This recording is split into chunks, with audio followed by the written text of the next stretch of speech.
Chasing Big Joe, 102.5, 106.3, the Game Good Tuesday to you. Hope you're having a great start to your day. He's Big Joe Dubin. I'm Chase McCabe. Nick Frazier, a.k.a. Dr. Crane, behind the glass. Nick Keyser hanging out, too.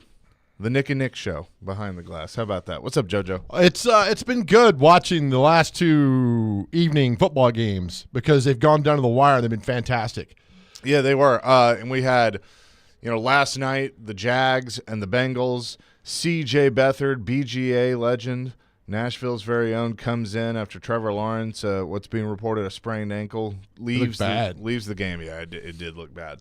But C.J. Beathard comes in. Unfortunately, they come up just a little bit short. The Bengals get the win with Browning as the quarterback. So who got himself a job last night? Yes, he did.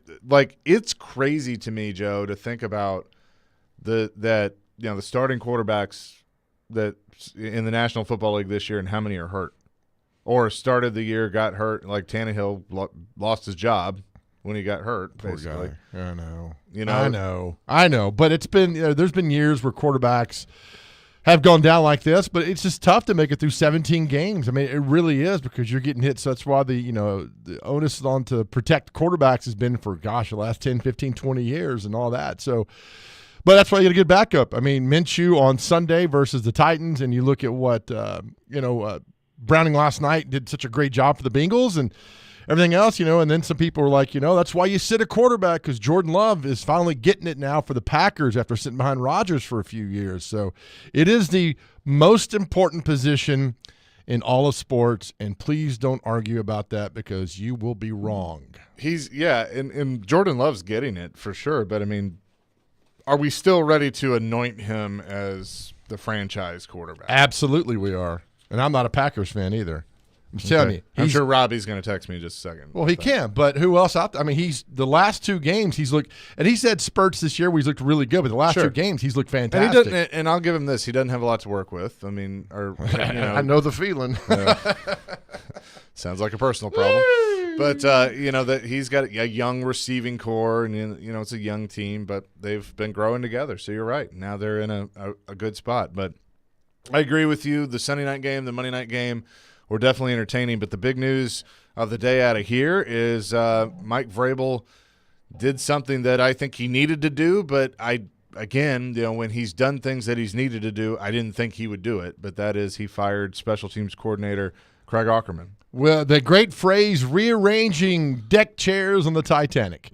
Your ship is going down, so you fire a coach and all that, and that 4-8, you got to blame him for that. And, you'll blame a few other people, and then you'll make changes. And then, coaches see that, and they're like, you know what, I don't want to be part of this. And I know Aukerman, people been screaming, have been fired for a couple of years, whatever. But here's my problem with it, Chaser.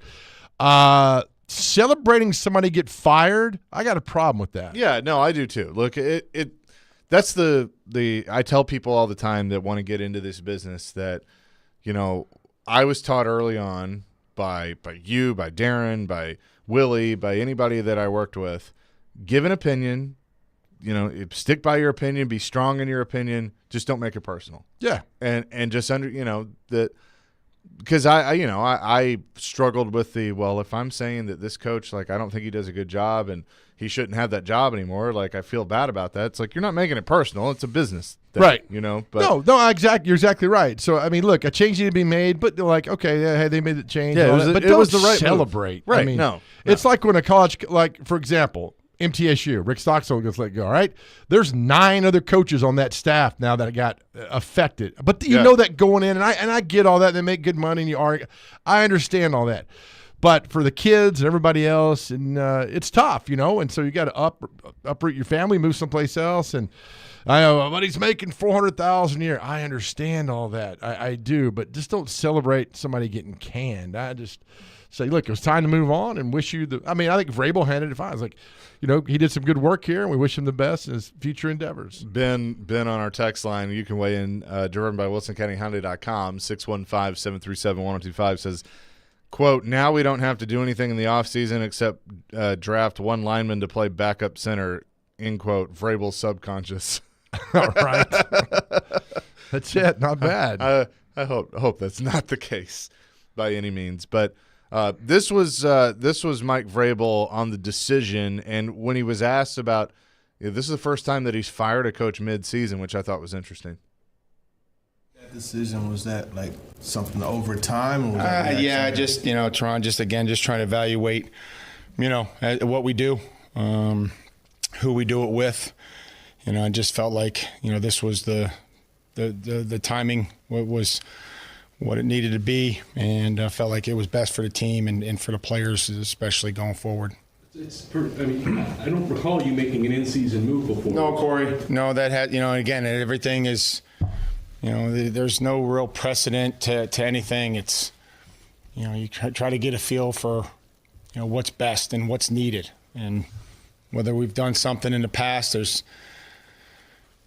times in, we haven't run a certain coverage or we hadn't run certain plays. And I think those decisions are about timing and feel. So that's, that's the decision that was made. And, again, we're going to get back to work here, moving forward and trying to get as healthy as possible and go down and win a game against a very good opponent on a road and a big stage.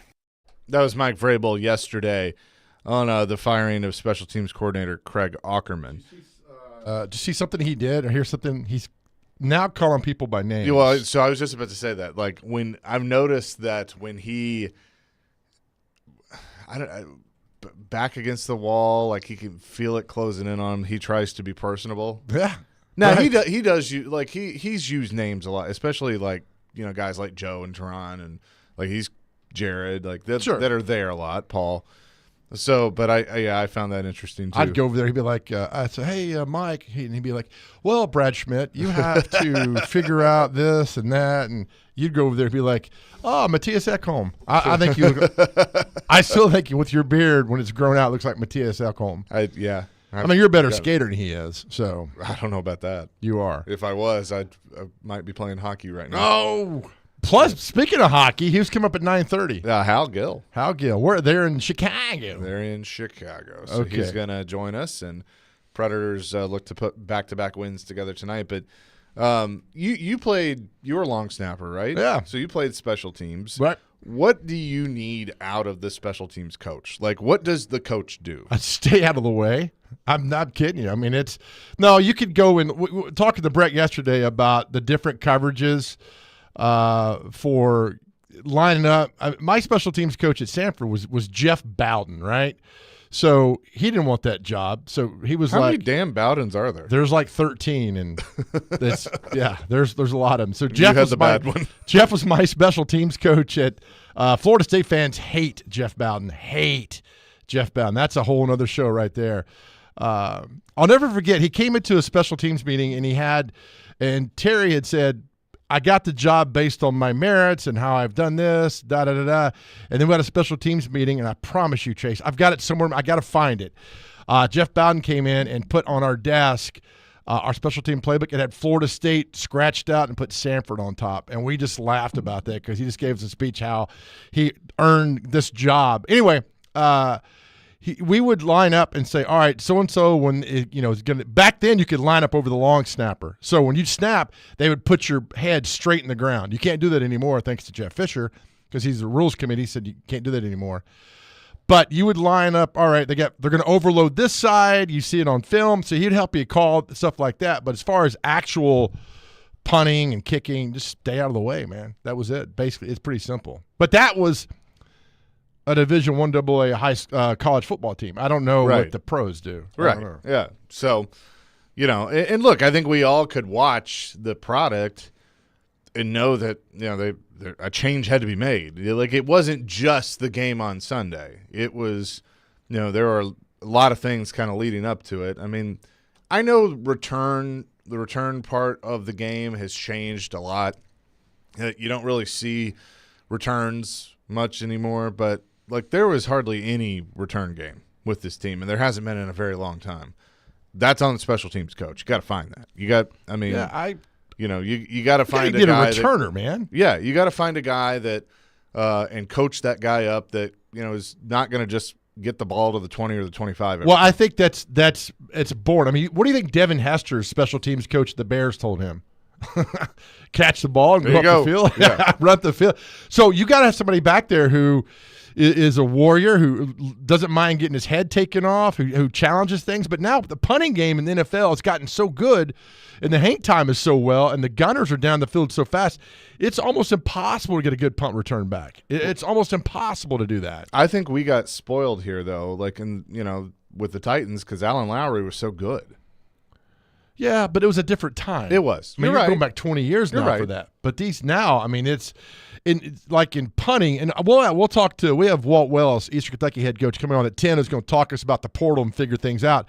But now, when I played, you had one personal protector for the punt. You had 9 guys on the line of scrimmage. You had a personal protector. You had the punter. Now you got 3 guys back there, so you're giving the defense a running start to go after the punter and get that momentum. It's weird how the punting is evolved in football. It's just, I never thought you're just trying to punt the ball off, and that's it. A clean punt, get it down the field, good coverage, and that's it. And boy, that's really a challenge today. Yeah, it is. So Craig Ackerman out. We'll see Tom Quinn in, and we'll see what they look like special teams wise moving forward. So can I do this question? Yes. All right. So we had some people yesterday talk about how People love our questions. By Yeah, the way. it's weird, but thank you. About Brett Kern was talking about holding, right, in football, and somebody said, well, that shouldn't be that bad of a job because Tannehill did it. I'm telling you right now, that might be one of the most stressful positions in all sports is a holder. Can you imagine holding on a 50-yard field goal, a game winner? So my question today is, for all our great listeners, if you had one thing you could do to win $100,000, all right, follow me, you got 3 things. Could you make a 25-foot putt? Could you make a 3-pointer? Or could you bowl a strike? You get one chance. You're not going to do a 25-yard field goal? That's the last one. 25-yard field goal. So you have to do all of these? No, if you could just do pick one. If I came to you right now and said, Chase, I'll give you $100,000, you do one of those 4, what would you do? What could you do in the next hour to win $100,000? I get one shot at it? One shot. Putt, 3-point shot, field goal, or bowl a strike. Probably bowl a strike. That's too easy, isn't it? Let's get that one out of there. Bowl a strike's too easy. Yeah. For some people, yeah. Let's get it out. I mean, because you hit, there's a certain spot you hit, and they'll all fall down. Yeah. Okay. All right. So let's take it out there. So you get putt, 3-point shot, 25-yard field goal. 100,000. We go in the next hour, and I say, all right, Chase, what could you do? What could you do? Okay, I'll add another one in there. A half rink shot hockey. Okay. Like from the red line. Okay. I mean, because you see that a lot. Like you just hit it on net. All right. $100,000. Yeah. All right. But confidently, what could you do? What could you do confidently? Dr. Crane, weigh in on this. That's a really good question. Confidently, what could you do? Oh, the field goal with the shadow of doubt. Yeah, you could kick a 25-yard field goal. easily in my sleep. Were you a kicker?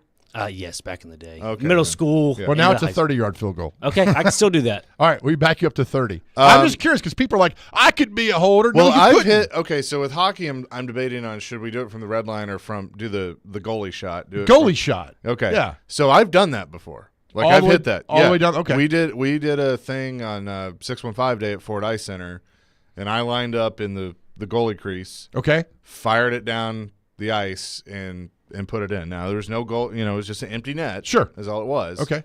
But it was the Pekka Rinne shot. It was right after Pekka scored the goal. You get no practice. Nope. You got to walk out in the next hour and do this. Yeah, I think that's the one I would do. Okay.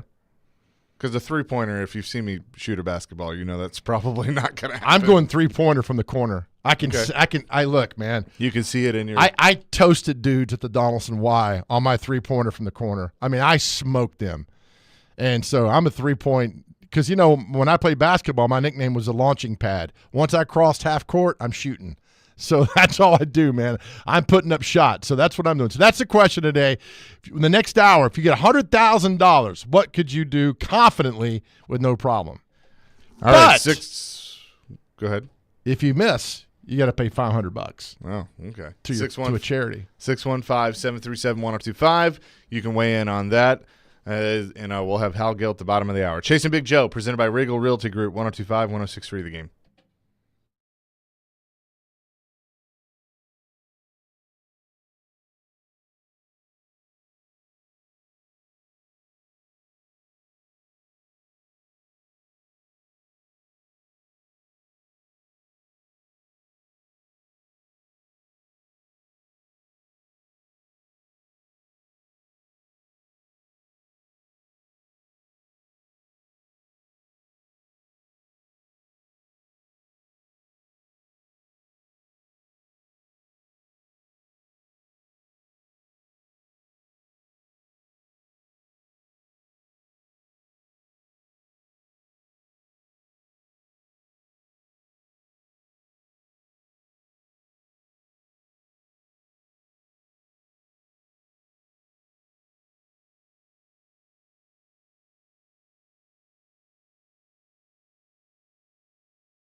Chasing Big Joe, 102.5, 106.3, The Game. He's Big Joe. I'm Chase McCabe. It's called hitting the post, Dr. Crane. This is what you need to do. That's good. Dr. Crane on the ones and twos. Our question of the day, JoJo, is? After some of y'all said you could be a holder in the NFL, it's no big deal. Our question today is, what could you do confidently for $100,000? But if you don't get it, you got to pay $500. Could you hit a 30-yard field goal? Could you make a 30-foot putt? Could you hit a three-pointer? Or could you shoot a puck from one end of the rink to the other end, into the net? What could you do? The votes that are coming in for me, from my friends, are, because they're sissies, are saying they could shoot a puck from one end to the other. Okay. Let's go to the text line. Ben says, I'm kicking the field goal. Phil in Kentucky, do I get any practice runs? Nope. Nope. You got to do it cold. Clinton, Clarksville, three-pointer. 0259. Apparently, it's hard to throw a strike when doing the first pitch in a baseball game. That's very true. That's true. Adam in Clarksville, punt. I punt to my son. I usually get it 25 to 30 yards. So are we counting punts? No. It's going to be a field goal. No. But, we could add this. I tell you right now, there's no way you could catch a punt from Brett Kern. One chance. There's no way. You ever tried catching a punt? Yeah, that would. Yeah. It's almost impossible. I used to do it when I was the manager at FRA. Like, we do special punt team, and I would go stand back and shag punts. I'm telling you right now, it's not easy to do that. It's almost really. I mean, that's why those guys in NFL and college are so good doing that. Did I tell you the story of how I almost became the punter? No. So they were practicing, and like there were portions where it's like I'd literally stand there and watch and do nothing. And so I'd go down to the other end of the field, and I was trying to punt. I was just seeing what I could do. Well, I got into a little bit of a rhythm, and I got a hold of one that I literally it went into the middle of practice, and I was like, oh crap. Oh, nice. And so coach calls me and goes, get down here. And I was like, sorry, coach, just down there messing around. He goes, line up, do it again. And so they lined me up, and I got a hold of it, and he goes, if you do this 3 more times, you're punting Friday night. And then I just You should have done it. Oh, come on, Chase. You had your chance right there, man. I shanked him, but it's okay. All right, well, that's it. More votes coming in. Everybody wants to think they can shoot a puck from one end to the other. Adam in Portland, I'd rain that 3 like Allen Houston. Yeah. Money for the grandkids in the bank, baby. I prefer mine from the corner as well, ideally with a bullet chest pass. Oh, yeah. Nice. Just get square up and pop it in. Yeah, that would be my question on the three-pointer. Can you let somebody pass it? Sure. Because I feel like, look, I can't shoot, but I feel like I've been better if I don't think about it. Okay. Like if you stand up there and you line up to shoot it, like you're probably going to miss it. But right. if you just take the pass and boom. Yeah, you could do that. And the thing about the hockey thing is, because hockey players make it look so easy on the ice, but you got to go out there on skates. You just can't walk out there. You got to put on skates. You get no you warm-ups. didn't say that. You keep adding to the rules. No, you got to be like that. Go out there and do it. Like they don't do that. Like they'll do contests all the time where you shoot it from the other end, but you're wearing shoes. You didn't say anything about skates. If you want to dumb it down that way, you can. That's fine. You didn't say anything about skates. All right, you could do that. Now, are you doing the puck? Is that what you're doing? If I don't have to wear skates. All right, okay, no skates. If I'm on skates, I'm on my ass. Okay, well, first of all, I'm not a fan of the language. Well, secondly, it's a donkey. It's okay. So Dr. Crane's doing the field goal, 30-yard field goal, confidently, right? You think, Dr. Crane, you can do this confidently? In my sleep. Okay. Well, you know what? One day we're going to go out and we're going to try this. I want to see. Well, I'm you all remember we did that out here one time. Yeah, and remember the only person who made the field goal was Willie Donick. And we all laughed. And Darren McFarland, hit a plane. It went to the right and took off into space. Were you snapping? I was snapping. When we did legit, you can't, take 15 feet back and walk. I mean, it was like snap, place, kick. All that. Hopkins didn't make it? Nope.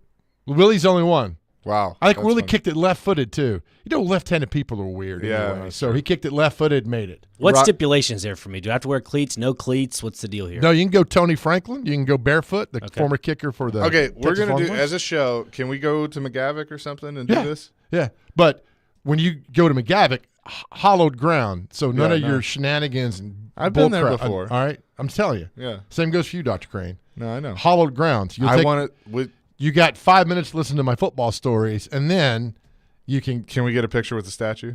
Yeah, you can. Okay. Yeah, All right. and I'll be next to the statue. Yeah, we can do that.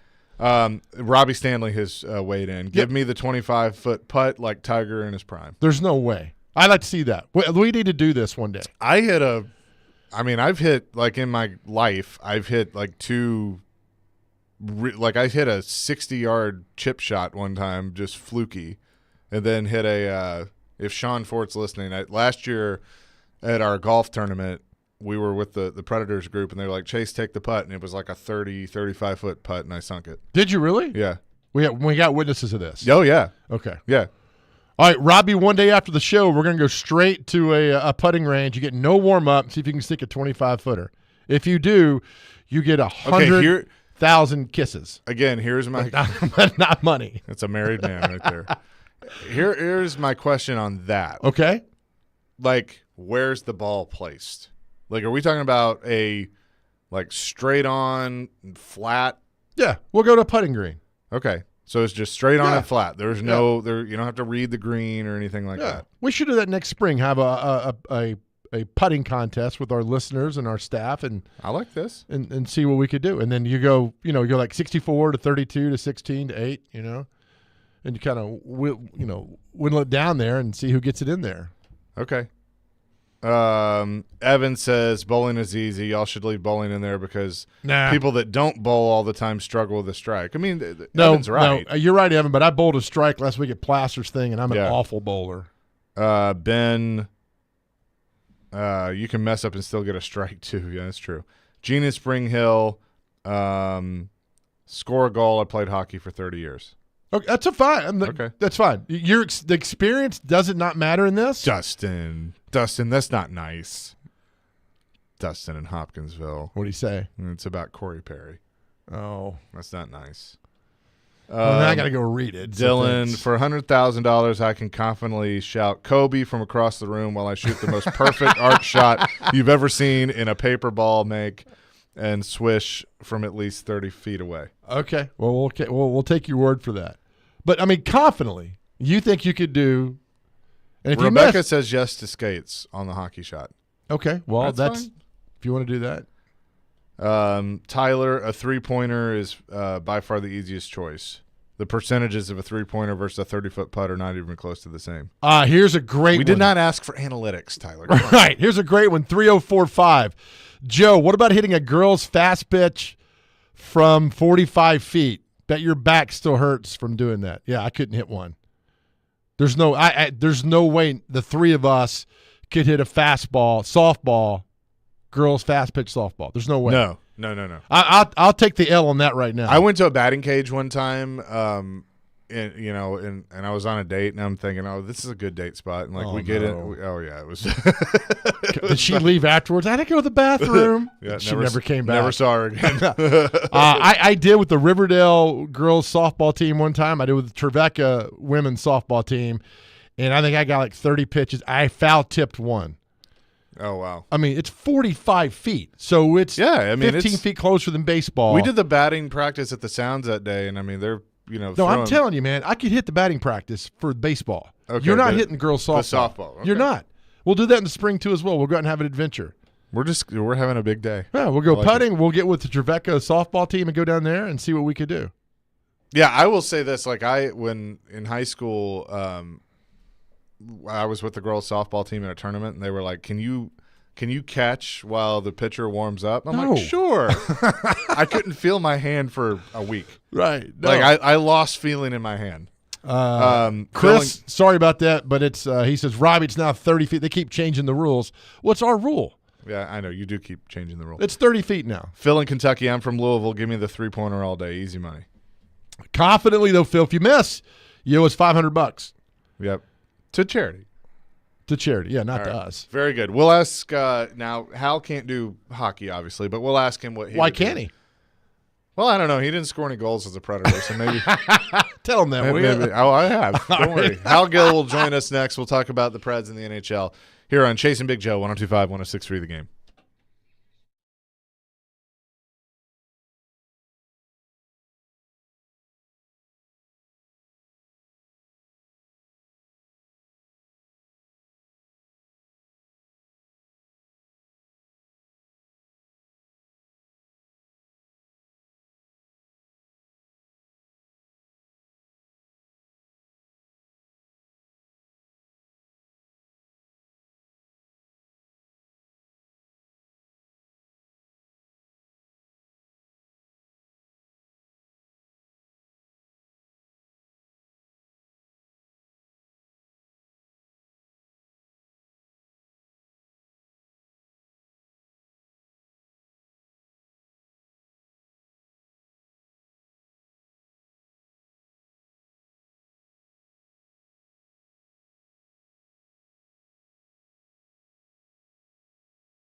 Chase and Big Joe, 102.5, 106.3 The Game. Chase McCabe and Big Joe Dubin on this Tuesday. Keep weighing in on our question of the day. We basically have given you for $100,000. We're not actually paying that. But, right. But if you – let's specify that for a second before I get angry calls and emails. That you can choose from, okay, is it 30 or 25? Let's go. All right, we'll go back to 25-foot right. putt because Robbie's like complaining about it. 25-foot putt, 25-yard field goal, three-pointer, or a shot from one end of the rink to the other into the net. And that's it. You get 5 minutes to show up, get ready, but no practice. No practice. Now you can practice all day. Sure, tomorrow, but not in that moment. Not in that moment. Yeah. Let's go to Hal Gill. He is in Chicago with the Nashville Predators. Hal, which one would you take? It's a tough one. Obviously, you'd think I'd have to lean towards the hockey shot naturally, but that's a tough one. I'd probably get the yips on the 25-foot putt. No one needs that. So I'm staying away from that, but I think I got to go hockey. Chase, okay. will you tell Mr. Gill what you added about? You weren't much of a goal scorer, so I could understand. No, I understand that. That's okay. You kept them out of the net. That was your job. What did you? I want to know what you chose, Chase. I chose the hockey shot because I did it one. Now I wasn't wearing skates, but it was right after Pekka scored his goal, and so we did it at Fort Ice Center, and I hit one. Yeah. All right. See. It's not easy, but it's like if you line it up and you get enough behind that. I think the hard part is getting enough behind it because you overestimate that. You're like, oh, it's just going to slide down the ice, so you overestimate it. But, yeah, it's a tough one. So fun game, tough game the other night against Buffalo, but the Predators get the win 2-1 in that one to start the 2-game road trip. But a nice bounce back after a couple of losses. What'd you see? Yeah, exactly. I think the Rangers game was a good performance against a tough team, and they lost it. You tip your hat to the Rangers. They went into Buffalo and continued that, which is important for a young team, for a bunch of guys to follow it up. The veterans got the ship straight, and it took a game against New York to get back. And there's that blip against Minnie, which was awful. But this team looks good. They played a hard game. Offensive zone time was awesome in the Buffalo game. They were snapping it around, making plays, playing fast. I thought they defended well at times. They looked like they were going to fall down a little bit, but they picked themselves back up and played a pretty good, solid game throughout. A guy that and I love the goal call, from Pete the other night, but Yakov Trenin has, ever since Andrew Brunette set him out for a game, I feel like he hit the reset button, and I really like how he has played. Yeah, no, he's playing. I feel like he's playing with an extra gear. He's moving his feet and he's attacking, and there's not as much guessing in his game. I think for a while he was actually, if you look at the first 5 to 10 games, I thought he played well. He had a ton of chances, and he just wasn't scoring. And I think when he wasn't scoring, he kind of got in the panic mode and then started to overthink things. That you're right, that reset from Bruno kind of put him back on course, and now he's playing. And when he plays fearless and just goes, he's a big body and he's moving fast, and it is fun to watch. Hal, after losing to the Rangers on Saturday, then hopping a plane, getting back on the rink at 5 o'clock Nashville time the next day in Buffalo, was that beneficial for the hockey team instead of sitting 2 days, 3 days, mulling about losing that game? Yeah. You just got to get back on the ice and go? Yeah. I always say, there's nothing better than a back-to-back when you lost, because well, first of all, you don't want to have that practice. The coach is mad at you and makes you – bag skate you for an hour and a half. So you miss out on that, but you also you want to get a good feeling, and it's hard to have a good feeling after a loss. These guys take it serious. It's not just walking out of the rink where they're sad, that they lost, they bring it home, and it affects your whole life. So if you can turn that losing switch off and turn it around and get a win as quick as possible, that helps. Also, tonight taking on the Blackhawks, if you look at their record, they've only won 7 games and all that, but it's still a conference opponent, and to push them back and punish them and make them lose tonight is always big, not only because it's Chicago, but it's because it's in a conference game, and put those bad teams away early. Oh, yeah. I think, I feel like throughout the season, how many times have we said, the Preds played a good game, but that was a good team. They played Boston, they played Tampa early on. Preds played great, but they lost to a better team. Well, now you got to play great and win against a lesser team. I mean, that's the bottom line. And there's a lot going on in Chicago, and a lot of excitement with Bedard. But they're just not there yet. I was kind of disappointed. I thought they'd give a little bit more of a push, but they're just not that team. And so the Preds have to make them pay, just like you said. We're talking to Hal Gill, and you can hear him on the radio tonight with Pete Weber as the Predators take on the Chicago Blackhawks. And look, you've been around this. Tyson Barrie has been scratched the last few games. There's been some reports on what could happen with him, but with a team that Barry Trotz is trying to find his players and reset and get back to the playoffs. How tough is that? Because I've really liked Tyson and how he's fit in since he was acquired last year. Yeah, great guy. Everyone loves him in the locker room. He's the vocal leader, if you will. He's chirping and having fun and keeps it loose. I do think, you look at what he brings he's going to bring an offensive aspect to the back end. And I feel like, the way the team has gone, they're looking for more defense, and it's tough. You sometimes, as an older player, when you're a scratch, and I've gone through it, it's tough to take, and you start to say, look around, where can I fit in? What team do I fit in? And so those were those rumors come from, but I think the Preds, really need this guy. I think they want to keep him engaged and.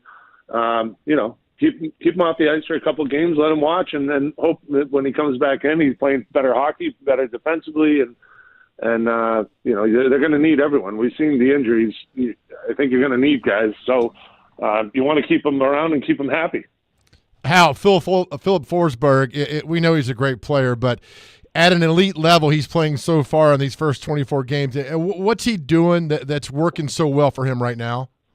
Yeah, he's skating too. He's another guy that I think has thrived under not just Bruno's system, but playing with O'Reilly. I think O'Reilly puts the puck in spots where Phil can use his speed, and then when he's using his speed, he's attacking the middle. How many times have you seen Phil score in and around the net? He's getting to the crease, he's getting to the hard areas, and then he's got an awesome shot.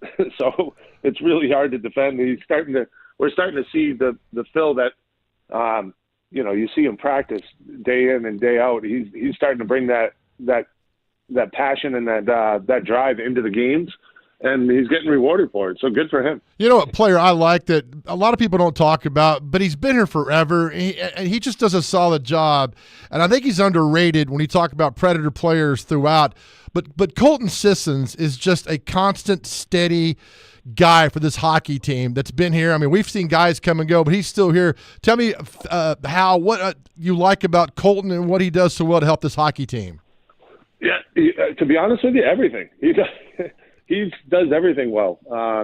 He's good on draws to start off, and then the whole way through the game, you can have him kill penalties. He's been on the power play and working the net front. He showed a little bit of a scoring touch this year. He's got good hands in and around the net, and when he's confident, he's really good. But yeah, he does. It's so hard to have. Everyone talks about depth. You want to have your top six, but you need reliable players that can go anywhere in the lineup, and you can count on them defensively. And Colton Sissons does that. I think it's. When in doubt, just throw Colton Sissons out, and he's going to get it done for you. Wherever you need him, someone's hurt on the right wing, first line, boom, put him up there. He'll play. He'll get it done. and then he can go heavy on the forecheck if you need him. So kind of does everything. I think he's a coach's dream. Well, Skillsy, going to be a fun one tonight in Chicago. It doesn't matter, where these teams are in their development. Whenever they get together, it's always entertaining. So enjoy it at the United Center, and we'll be listening. Yeah, I'll be there. I'm excited for just get the anthem. Let's get the anthem going. That's all. It's going to be a fun one. Yeah, no doubt. Appreciate it. You got it, pal. Hal Gill, presented by Duncan, every Tuesday at 9:30 here on the Chase and Big Joe show, and always appreciate him for joining. And Preds fans, don't miss tomorrow night's Smashville live show at Brewhouse 100 in Bellevue at 6. See your Predators star players up close and personal. You can get autographs and pictures, and this week's special guest will be Cody Glass and the aforementioned Colton Sissons. Smashville Live is presented by the Black Abbey Brewing Company. Coming up next, I'm done. And I've had a good one for a few days. I'm ready. Yeah, we want to know what you are done with. I've got one, too, that affects me every single day, and it's extremely frustrating, and I'm done with it. And on the line for the best one, 615-737-1025, a pair of tickets to the TransPerfect Music City Bowl on Saturday, December 30th at Nissan Stadium. You can see Auburn and Maryland take each other on in the TransPerfect Music City Bowl. But you must participate in I'm Done, 615-737-1025.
Chasing Big Joe, 102.5, 106.3 The Game. He's Big Joe Dubin. I'm Chase McCabe. I'm done. What are you done with 615-737-1025. On the line, a pair of tickets to the TransPerfect Music City Bowl on Saturday, December 30th at Nissan Stadium. All right, you want to start? You want me to start? I will. So the other day, it's about a week ago, I saw a guy going to traffic. He had an emergency spare on his tire, okay? I'm like, poor guy. I hope he's going to get that taken care of. I've seen this car now 4 other times. Still running with the donut? Still running with the donut, all right? And look, and I'm not like, maybe he's got some financial problems, but it's an SUV. It's a nice car. Why not get that fixed? So I'm done with my caring for this guy about, at first I was like, man, I hope he gets to the, if he breaks down, if I can help him get to the service station. I've now seen him for the first time in the next 5 times. And that donut is still, I'm done with caring about this guy. And I don't want to be this way, but you're making me be this way, and I don't want to be this way. That's a random thing to get worked up about. It is. But I just don't understand it. Well, because you can't, like, the thing is, people don't understand that you can't, like, you don't drive on those. No, very you long. don't. They're supposed to be to basically get you to get the tire fixed. Right. And you don't go over 40, and I've seen him go faster than 45 miles an hour. Yeah. So I'm concerned for his safety, other people's safety, people in the car with him, their safety. Go get your emergency spare fixed. Just go get it. Take the emergency spare, get your tire fixed. So, I don't want to be this way, but I'm done caring about him. Okay, that's a good one. Thank you. Here's mine. This happened the other day at the Titans game, and I see it way too much. All right. I'm done with, if you're out in the concourse and you're in the concession stand or whatever, I'm done with people not stopping when the national anthem starts. That's a good one. Like, I saw quite a few people that stopped. Like, you hear it, and, sometimes it takes a second, like, we're in the anthem. Just stop. Like, you can wait a second. And I love when I see the concession workers, they stop. Yep. And it's like you just respect for the anthem and all of that. I stood there, hand over my heart, all of that. And then, hat off. That's another thing. Take your hat off. That too? Just show you some respect. And but then there were people that were just walking along and talking and, like, even to the point where it's like, why are all these people stopped? I don't understand. It's now, you say something to him? I have before. I have, yeah. No, okay. I did. I was like, hey, anthem. And they're like, oh, okay, thank you. And then some people just keep going. But, it's like, I get it. If you're out there and you're not within a true earshot and you can't hear it, but if you see everybody stopped, you should know what it's for. Correct. So let's just show a little respect. It takes a minute and a half. You'll be okay. Yeah. You can get your beer and your popcorn. Yeah, I can see that. But so I'm done with people not stopping for the anthem. But let me ask you this on the anthem part. Are you done with them adding too much to the anthem? Because we've seen this where they – if you go over – yes. If you go over 2 minutes and 11 seconds. If you're over 2:11, I don't know. There's only one person that I said it's okay, you could do the anthem. And that's when Aretha Franklin did it on the Thanksgiving Day.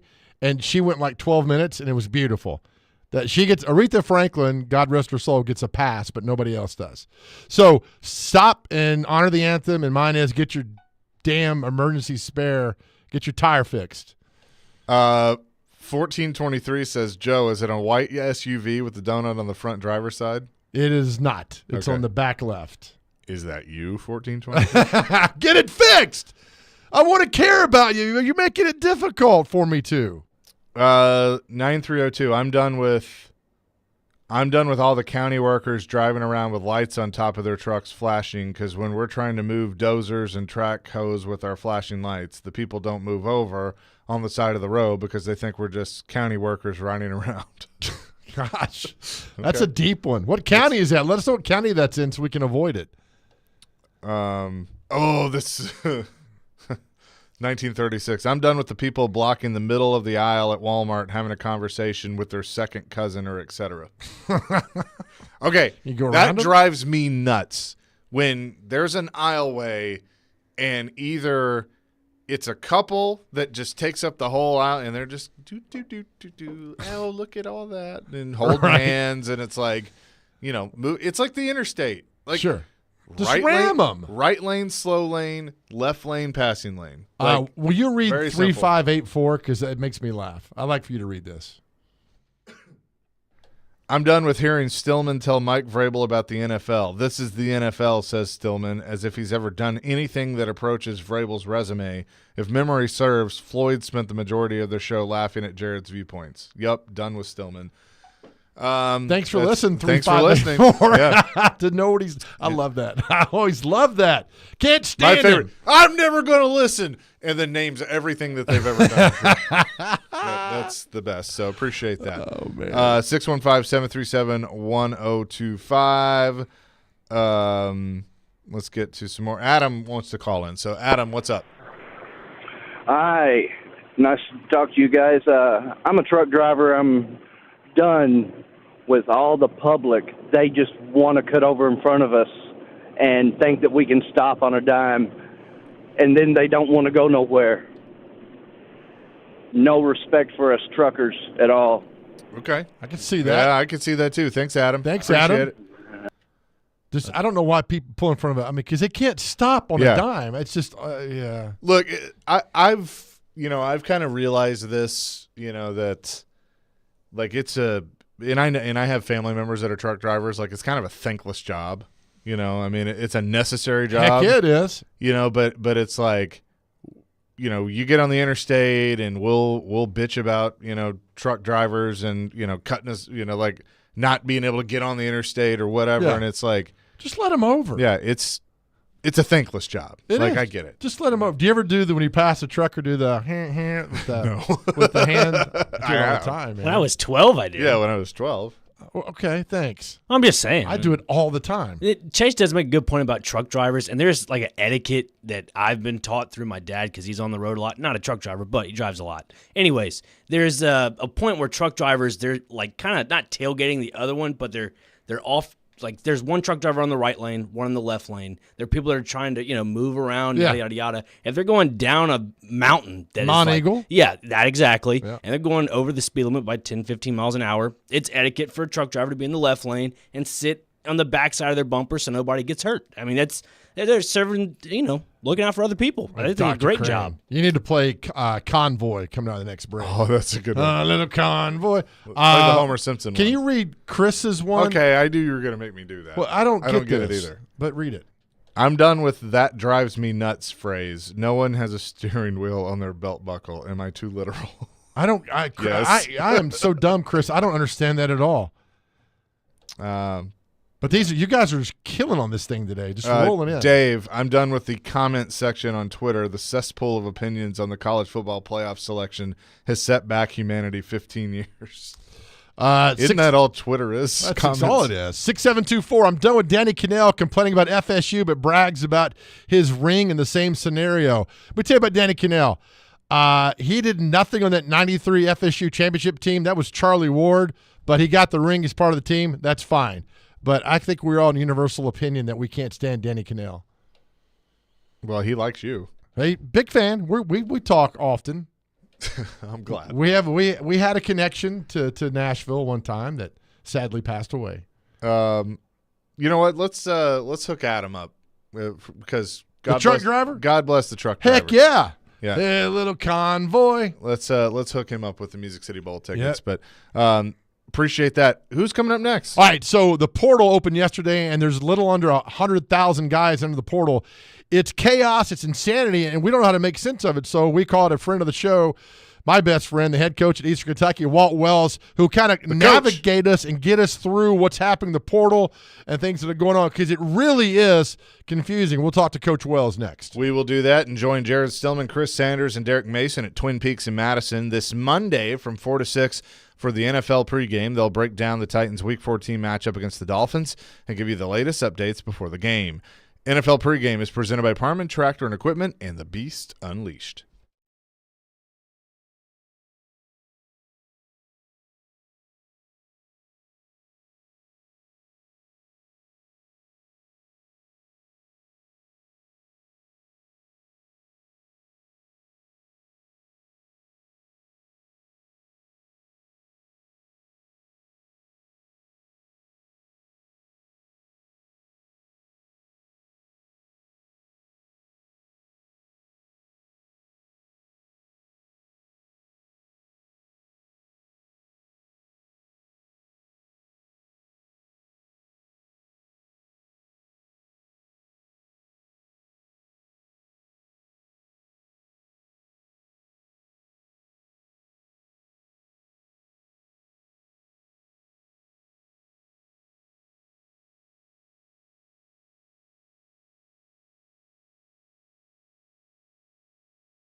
Hour number 2, chasing Big Joe, 102.5, 106.3 The Game.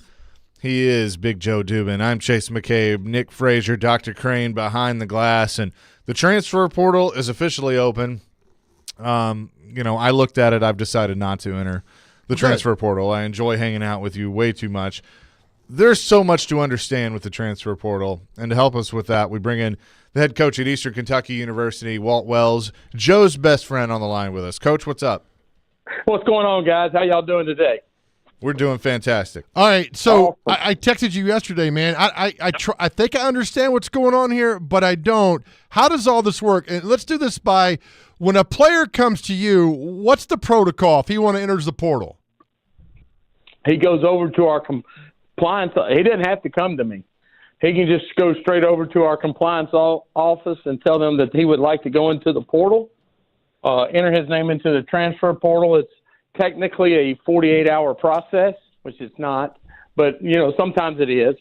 And then his name is generated through the NCAA, and then of course he goes out and makes a statement on Twitter, and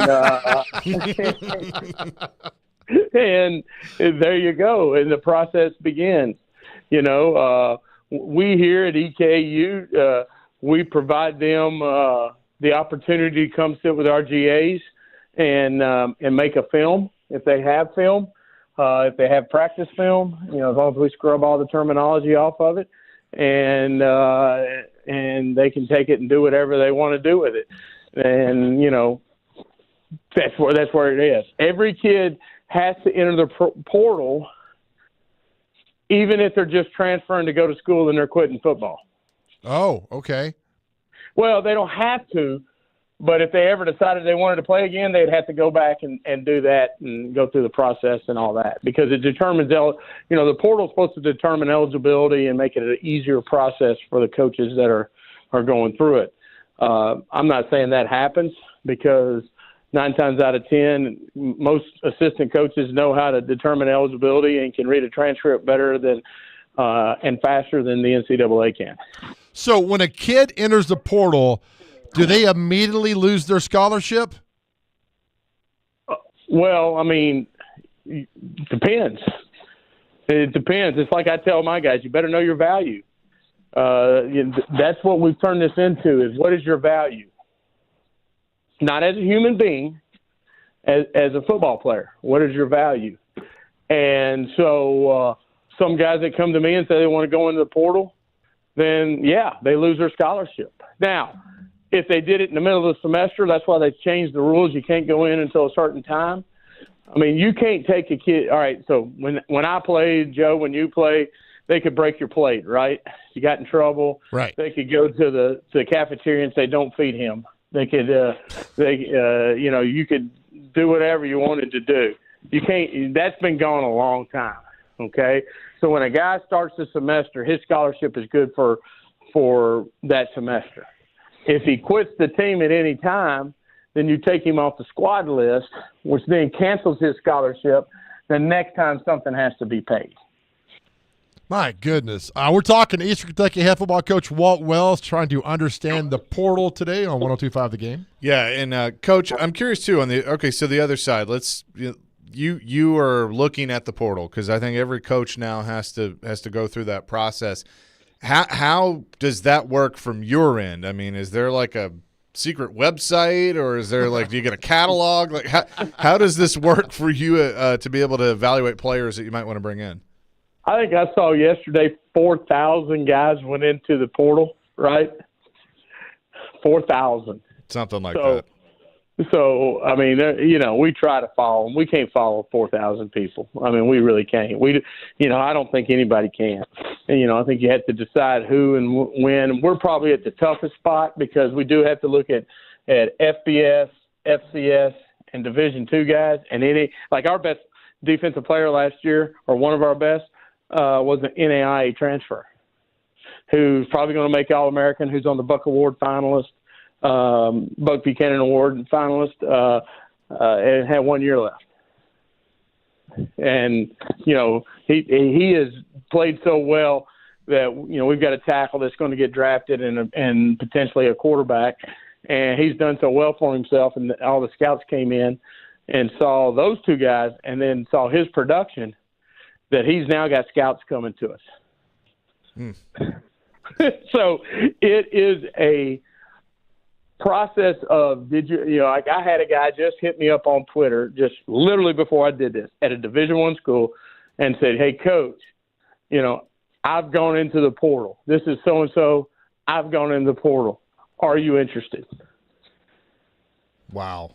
I mean, that's just where it's gone. Yeah, I mean, he hit me up on DM. I don't have his phone number. We recruited him hard. I mean, I have his phone number, but, whatever. He recruited me. We recruited him hard. He went to the Division I school, didn't work out for him, or he's not happy or whatever. And he's hit me up, and, so we've got to go and either try to get game film if he has it. If he doesn't, probably practice film. And then we've got to start that process. Let me ask you this. When's signing day? In a few weeks? Signing day is, we're trying to sign our high school kids, right, exactly, the 20th. The December, hang on, my calendar's still in November. December the 20th is the signing date. And for the first signing date, now we got another one in February. I've got 8 or 9 commitments right there. And I'm trying to, I just got up at 4 a.m. yesterday, drove to Charlotte, North Carolina, saw a committed kid over there, picked up our coach that's recruiting him from the airport because he was in Kansas looking at JC kids that can sign on the 20th. Good Lord.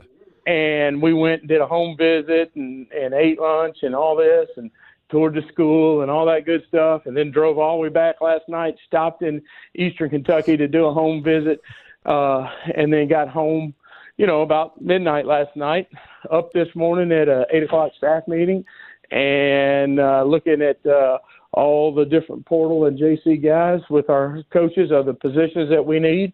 And I am on a plane at 2 o'clock to fly to Florida for the commits we have down there. Oh, my goodness. This is fascinating. All right, so the thing that I guess I get confused on is, it was my understanding that every kid kind of gets one. That you can transfer once, but I know there are different rules with graduates, and that could be another one. What is the rule that on transferring where you don't have to sit out a year? You get one transfer, okay, until you graduate, and then you get another one, and then after that, you get another one if you've been there a year. And so where it's really screwed up is the COVID year. Right. I mean, everybody got an extra year. So, a lot of guys want to just run out and go somewhere else just to try something else new. They've got their degree. They were here 4 or 5 years. So, yeah, Coach, I just, somebody wants to pay me to come to school. I'll get my master's maybe, and I'll go over there and see what it's like playing, near the beach. Mm. So let me ask, when you're recruiting high school guys and there's a portal guy out there because you only got X number of guys and scholarships, how does that affect you going after a high school guy? Because I just think, again, it's just you got to navigate this chaos. Well, the one thing that I try to do is replace seniors. All right, seniors that are graduating with freshmen that are graduating. Does that make sense? Yes. Like you did for years, right? Right. Like everybody in the country's done. It was done, and all that stuff is good, right?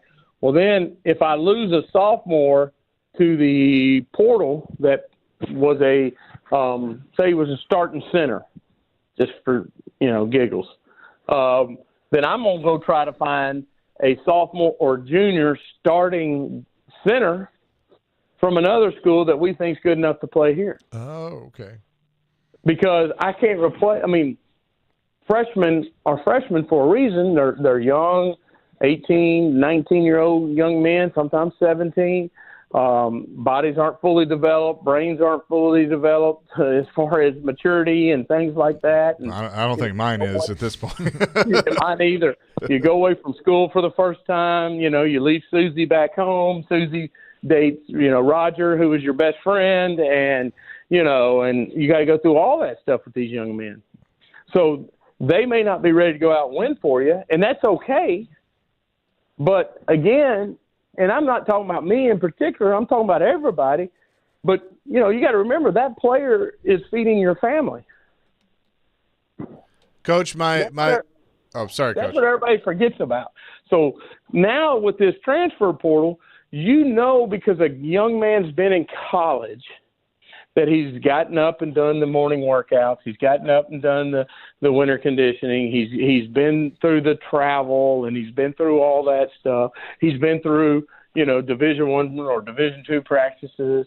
He's got academic help, and he understands all the rules and regulations. And so now the only thing you're hoping is that, A, he'll enjoy his time with you, and B, he's a good enough player. Coach Walt Wells is with us from Eastern Kentucky. So this is the Wild Wild West. That's basically what it has become. Do you ever 1960 and 70? What's that? It's 1960 and 70 all over again. Do you ever see it changing, there being more regulations, or is the proverbial genie too far out of the bottle? That's a great question, and it's probably way above my pay grade. But, my thoughts on it is they're going to have to try to regulate it. The problem is when the Supreme Court basically said NIL was good, they're saying everything is good for these kids. Right. And that's fine. I'm not here. I know there are young people that make hundreds of thousands of dollars on TikTok and Instagram and all that kind of social media platforms. And so they are, making money off their name, image, and likenesses. I'm not just talking about athletes. I'm just talking about, normal kids. So I don't know how they're ever going to say no. Now, the NCAA just came out basically with the breaking away letter of the highly resourced institutions today. That just hit about an hour ago. So things are going to change here in the next 1 to 3 years significantly. Well, good. It should do that. So it may change for our level. But the problem you're going to have, Joe, is it ain't going to change for that upper level. And so they're not going to care what they say, and if they want to come get our players, they're going to come get them. We just won't be able to go get theirs. Oh, my goodness. Let me ask you this before we let you go, and thanks for your time. We're talking to Eastern Kentucky head football coach Walt Wells. I saw some guys that declared for the portal last Friday that on Saturday they said, I am happy to announce I'm at this school, blah, blah, blah. How are they able to do that in 24 hours? Okay. The portal and NIL has just legalized cheating, Joe, is all it's done. And that's not a popular statement for me to say, but it's fact. Right. And nowadays, you call up so-and-so coach at so-and-so high school or so-and-so trainer in so-and-so area, or they really call you and say, hey, he's going in the portal. Are you interested? Okay. And if I said yes, and they said, what do you got? What's the deal? You explain the deal to them. And now I'm not saying I did that, so don't come looking at me. And then if they like the deal, they say they're coming. Even though they haven't been accepted in the school. Well, acceptance is unless you're talking Harvard or Yale or Vanderbilt or somewhere like that, acceptance is acceptance, right? I've got a degree, so if I can get a degree with my grades, anybody can get a degree, right? That's true. So it's that part of it's not the problem. The problem is there is no signing date for this. There is no regulation of this. So what ends up happening is you may have a great deal worked out for the young man, and somebody at the last hour has somebody go in because it's all based. The only thing that binds transfer portal guys to you as an institution, the only thing that does is either them signing an NLI agreement prior, which you can't do, so that doesn't happen. All right. That's it. So what other kind of contract keeps them? Nothing. The scholarship doesn't. The only thing that keeps them from transferring is their butt in a classroom or their login on the virtual classroom. That's the only thing. Wow. As soon as they do that, so for us, we're out of school. We're done. We graduated Saturday. My daughter Madison graduated Saturday. She's not an athlete, but she graduated Saturday. We don't go back to school until January the 16th. Wow. Well, this has cleared up a lot of stuff for us. So we're recruiting Christmas Eve. Like, I'm glad the transfer portal came out when my kids still believe in Santa Claus, but I don't have to put toys together. I think I'm more confused now than ever, but at least you understand it, and that's all that matters. Walt, thanks, brother. I know you got to get the plane. Enjoy sunny South Florida. Yeah. Take a few days to enjoy that if you don't mind. I'll take some time off when we're done with all the players we need. Sounds good. All right, brother. Take care of yourself, man. Yeah, y'all have a good day. All right. See ya. Coach Walt Wells, Eastern Kentucky, with us. It's fascinating. It's all fascinating. And in none of that, with all the coaches and talking to Walt, because we talk 15 times a day, you never talk X's and O's. No. I mean, it's just crazy. No. So why in the hell would Mike Vrabel want to go coach college? No chance. Exactly. No chance. Thank you. Let's talk more about that next. 615-737-1025. Chasing Big Joe, 1025-1063 The Game.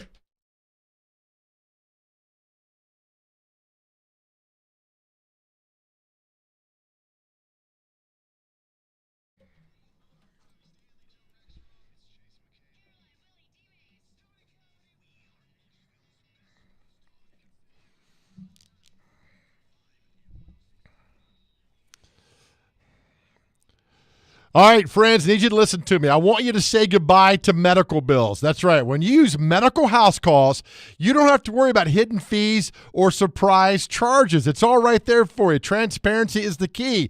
Medical house calls is revolutionizing how patient care is getting done. Patients pay one flat fee. Yeah, that's it, one flat fee, no matter the treatment, making medical house calls more affordable than the average urgent care and emergency room. Also, this cold and flu season, you can get tested and treated without leaving your home. Their mobile medical services are here to make your health a top priority. Visit medicalhousecalls.com and see what everyone is talking about. In fact, Chuck McDowell loved the treatment he received. He bought the company. Exactly. Medicalhousecalls.com, where the nearest clinic is your home.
Oh, well done, Dr. Crane, pulling out the Homer Simpson.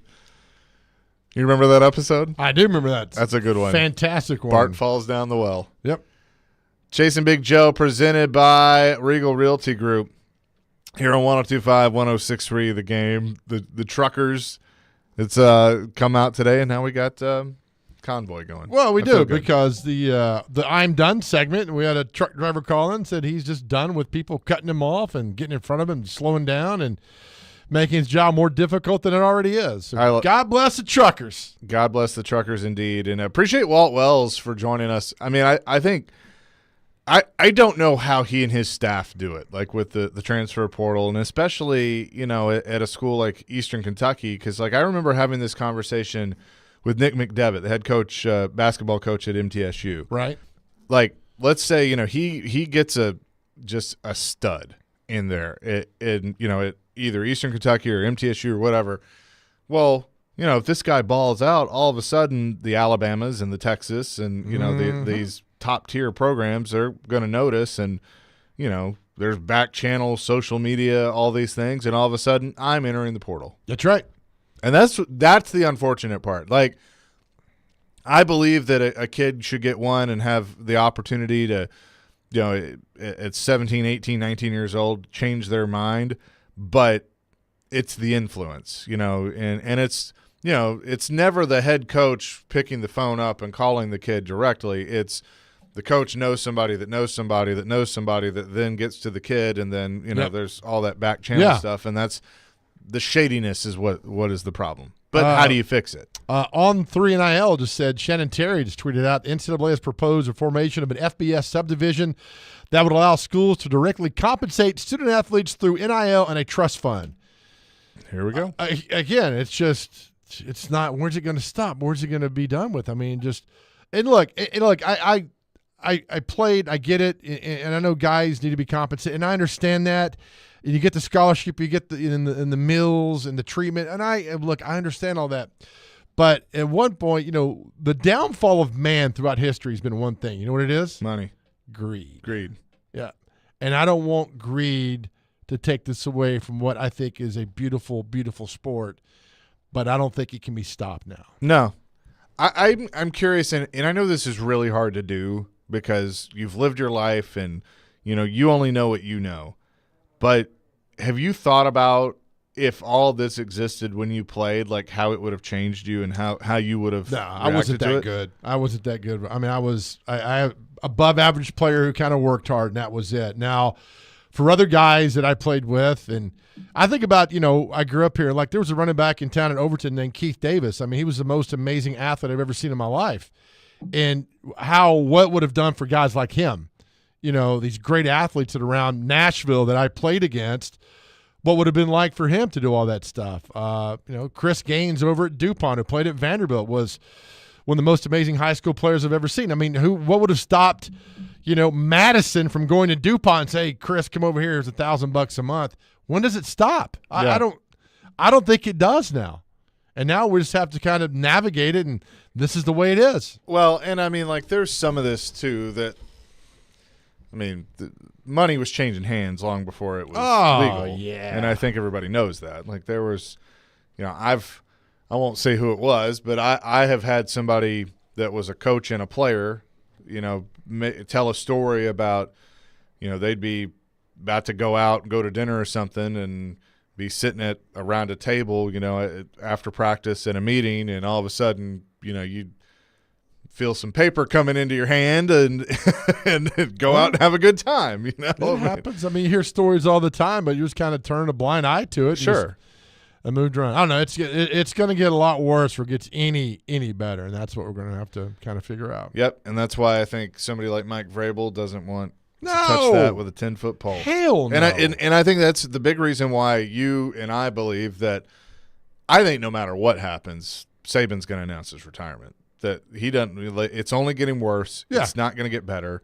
And I think there are coaches that will ride it out the best they can, but then there are some that are like, you know what, I have accomplished everything I need to accomplish. Like if I'm Jimbo Fisher and say what you want about Jimbo, like I'm taking my $76 million and sitting on a beach. Yep, exactly right. Like, I wouldn't want that headache. Correct. At all. But we'll see for sure. Coming up next, Zach Pillar. He's going to join the show, and we'll get his thought. I'll get his thoughts on this. Sure. I'm curious about it. He went, he's told us about going through the recruiting process during his time, and now how everything has changed. We'll do that and talk some Titans as well here on the Chase and Big Joe Show, presented by Regal Realty Group, 102.5, 106.3 The Game.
Chasing Big Joe, 102.5, 106.3 The Game. Chase McKay, Big Joe Dubin on this Tuesday. And as we do every Tuesday at 10:30, Zach Pillar, Titans legend, joins us in studio. He's got the bell. He's got the red phone. Is that the bat phone? Is that what that is? I'm just waiting on Coach Fisher to call me. Oh, okay. That's the fish phone. Is that what we're going to call it? That's fine. It's very presidential. Yeah. It's only like very important humans. Yeah. You have this number. You can follow Zach on Instagram at Zach Pillar Design 69. He's at 247. I think we can get to 265 today. Okay.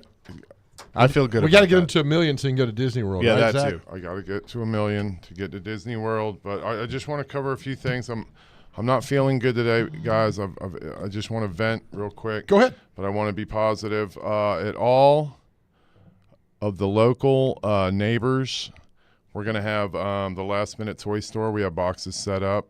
We're collecting toys for the less fortunate. Last Minute Toy Store. It's a good thing. Bring an unwrapped new toy gift. Ages really the 12 to 18 is very important, but 0 to 18, and then Catfish Jacob, who threw the catfish during the NHL finals on the road at Pittsburgh. He's a super charity human, and he got us involved. So we've got another. Today's the 4th or 5th. We've got another probably 10 days to collect. So. Explain the neighbor, all neighbors locations? Yeah, the neighbors Franklin. We have one in Franklin at the McEwen North Side. We have one in Germantown, neighbors Germantown. Or my wife does. I have nothing to do with them. She has full ownership. I get an allowance Nice. monthly, which I just got my allowance. And then we have one in Sylvan Park. And coming soon, we will have one in the Gulch, but we won't be participating with this challenge. And then also... my back is really on fire. Just want to speak to everyone that's listening, the 3 or 4 people out there that,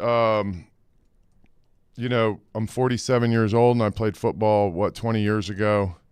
And Saturday, Sunday, yesterday, my back was so on fire that there was a woman in the fast lane on 65 that had a please be patient student driver bumper sticker.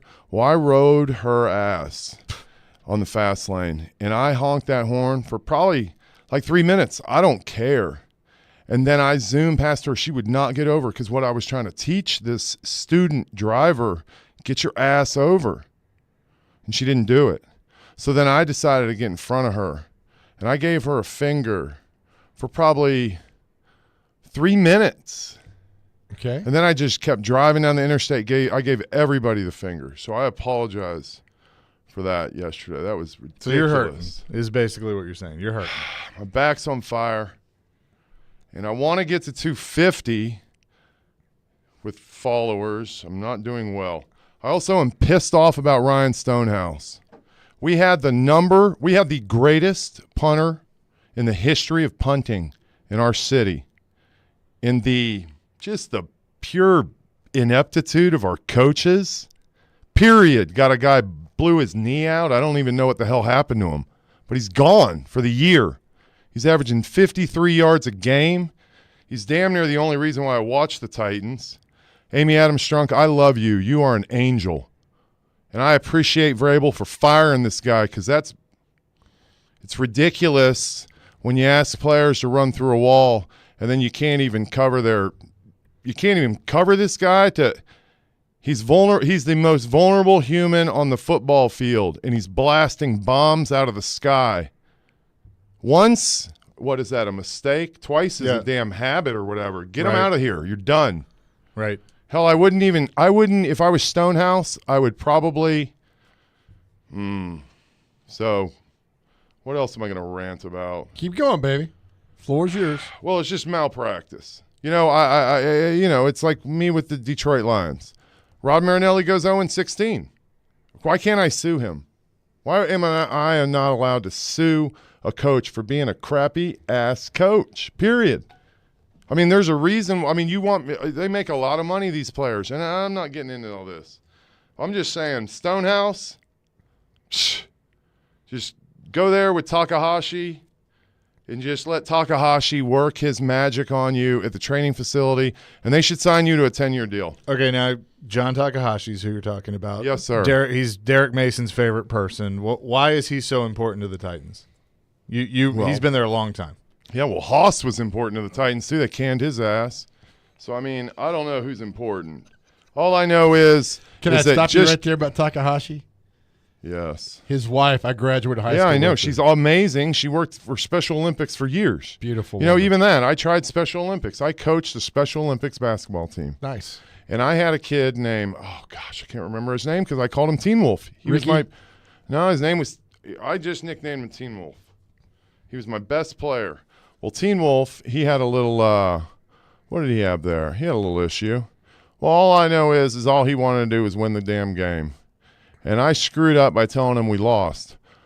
Well, the next game, we had this Down syndrome boy comes running down the paint with the ball, and my man, oh gosh, Teen Wolf, he double axe handled this young man right across the chest, took his head off.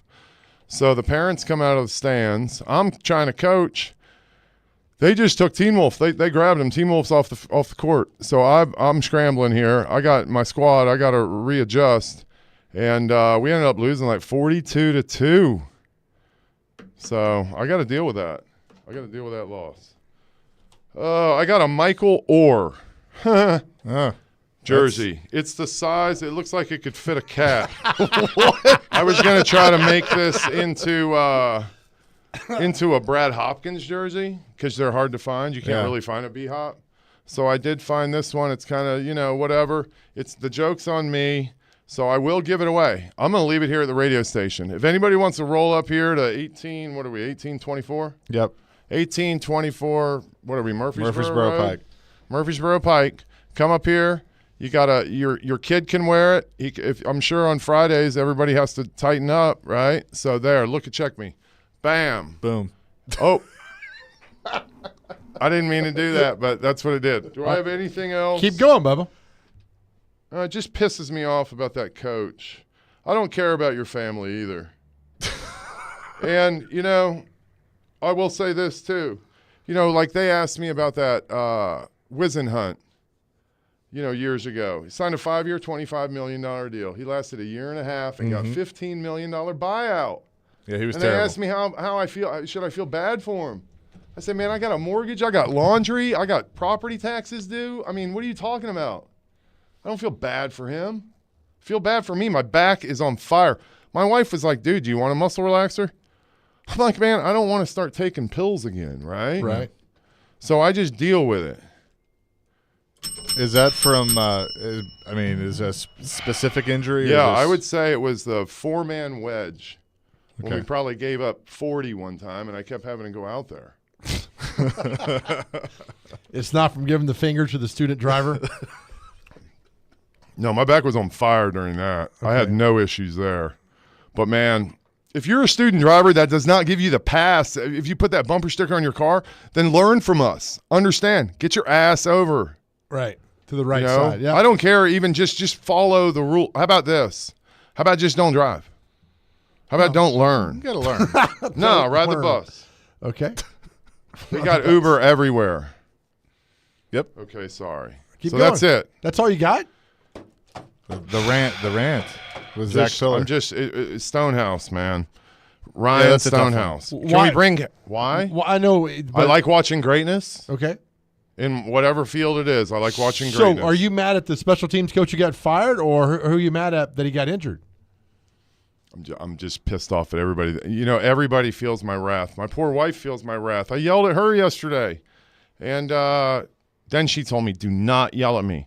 And that was nice. That was strong by her. And so then I just yelled at anybody that was around me. Okay. Besides her. Are you check my shirt. Oh, I'm sweating. I got tit sweat. So this shirt got made. It says legend with a number 9 where the G is. Yep. And so the spirit of Steve McNair begins. Neighbors Nashville. Nice. Okay, so I'm outfitting only the legends at my wife's bars with these awesome shirts, and I got Michelle McNair to approve. So I like the color. I mean, that's the only way. I like that. That's awesome. Good. It's only my shirt. So maybe I'll give one of these away on Instagram. Okay. But you should. It's awesome, and I am blessed. I cried about this shirt. And obviously we're in Christmas right now, or December. So Steve McNair was a huge giver. a huge giver. I have had, if I had a buck for every time somebody came up to me and said, man, Steve donated to this and Steve donated to that and he gave his time to this and he donated to that, I'll be a rich man. Indeed. All right, we got more. I am a rich man. Well, good. I'm proud of you.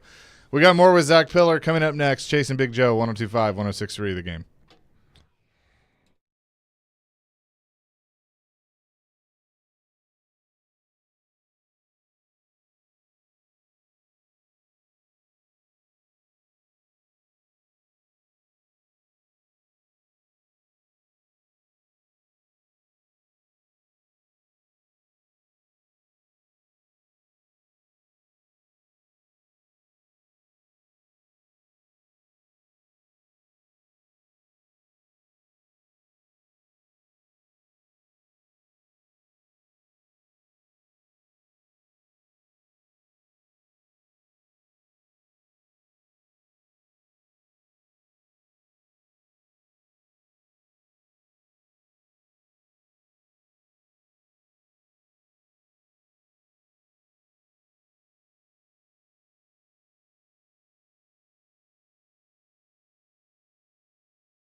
Chasing Big Joe, 102.5, 106.3 The Game. Chase McKay, Big Joe Dubin.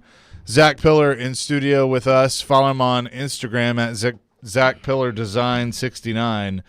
Let's see what we're up to. Probably none. 249. Yeah, so I need 250. We're getting there. Come on. 250. Zach Pillar Design 69 on Instagram. One more person. And then actually I need about 3. I need a safety net if somebody drops. Yeah. You know, when you're limited, man, when you have very limited followers, you know when people leave you. So what do you? Okay, you do. Yeah. you've been putting some stuff on Instagram. Yes. What are some ideas you have for content that you want to put on Instagram? Yeah. I have a lot of ideas. Unfortunately, I don't know how to do Instagram. I thought you had somebody helping. I want to give a shout out to White Tiger, totally hooking me up. And then I want to give a shout out to my daughter. She got Defensive Player of the Week in the Sunshine Conference at University of Tampa in basketball. So good job, little Zoe. Nice. She dominated Nolensville High School, and now here she is. And she had a torn ACL and meniscus. And Dr. Burton Elrod hooked her up, the longtime doctor of the Titans, and then he obviously stopped working for the Titans. But what is my long-term? I have content coming. I'm getting my 67 Cadillac hooked up, and I'm going to put Yep. But ultimately, my goal is to utilize the internet so that I can raise money for the Rally Foundation.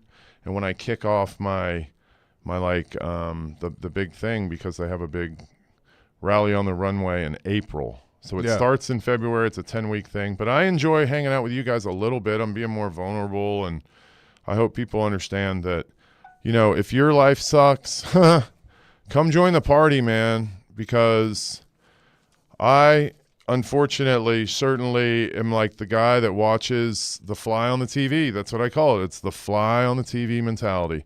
I can have a 70-inch TV, and when that fly hits that TV, all I do is focus on that TV, and it drives me nuts. And guess what? I got to get my ass up off the couch, and I got to go smack that TV with something to get that fly out of there. And then as soon as I sit back down, guess what? That fly shows back up on the TV. You're at 255. That's my life. That's my life. I'll do a good thing. Maybe I'll do 3 good things, and then I'll flick off a student driver, and lose my mind on people. And I still do it, and I know I need control, but I don't care. I mean, sometimes I don't care. You're at 255, by the way. You getting that's there, good. It's like heartbreakingly great. I'm good. emotional. Hey, Rome wasn't built in a day, man.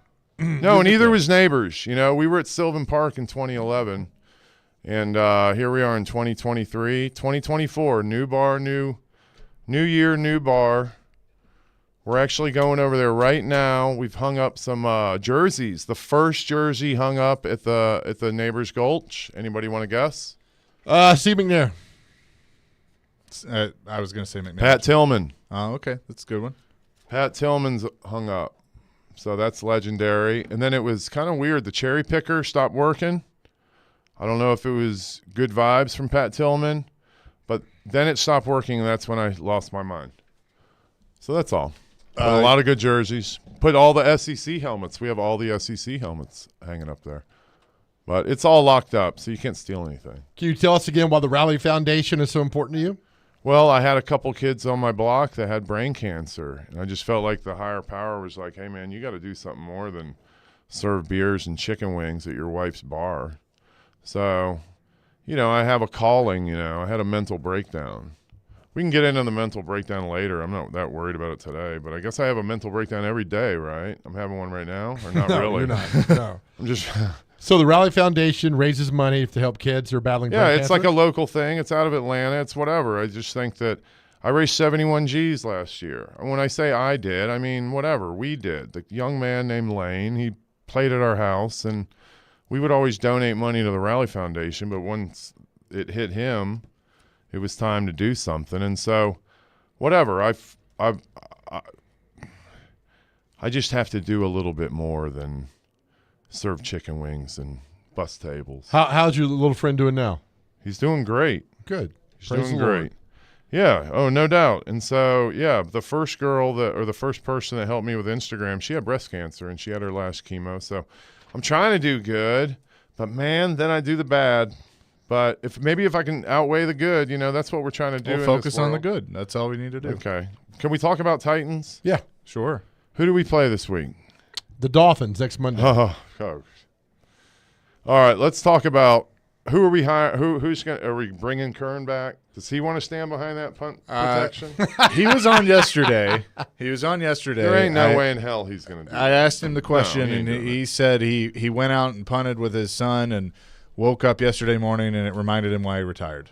Yeah. I mean, that's – I mean, I guess I would do it.